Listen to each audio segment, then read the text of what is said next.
a protest in Los Angeles in November.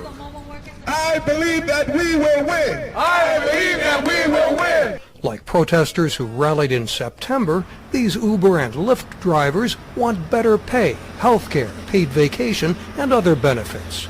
Right now, drivers only earn a cut of their fares plus tips. We made $100, $200, $300 a day. But when you deduct all the expenses, how much you pay for gas, if you change your oil, how much you pay for your car wash. She says there's not much left.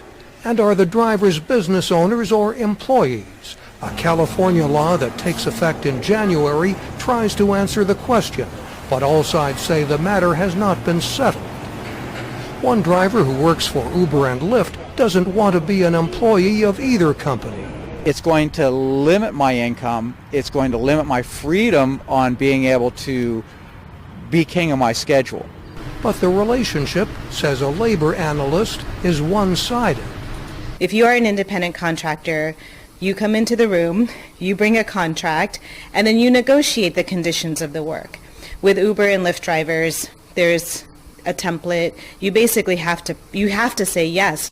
In September, California Governor Gavin Newsom signed a bill to impose strict tests to distinguish contractors from employees in many fields. It can be a construction worker, it can be a nail salon worker, janitors, it can be other more professional skills. Some of them got carved out.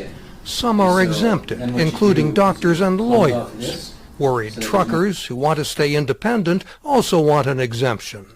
And restaurants that rely on internet-based delivery services say it will hurt business.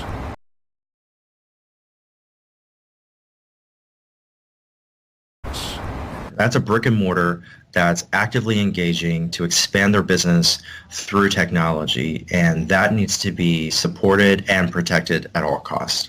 Uber and Lyft say that forcing drivers into a traditional job structure hurts drivers.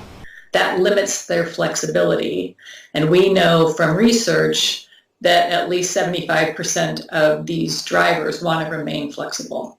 Uber, Lyft, and the food delivery company DoorDash are spending $30 million each to promote a compromise measure, which they hope to qualify for next year's election ballot. It would offer a guaranteed base wage and other benefits and provide for better screening and safety training for drivers. Critics say there are too many loopholes. In response to driver protests, a New York law that took effect last February guarantees drivers more than $17 an hour plus payments for distance. We've seen that the driver pay has gone up since that time. The companies are now limiting the number of new drivers into the system, and fares aren't that different from what they were before. In California and other places, both sides say the issues will be resolved through negotiation, fine-tuning local and state laws, challenges in court, and at the ballot box. Mike O'Sullivan, VOA News, Los Angeles.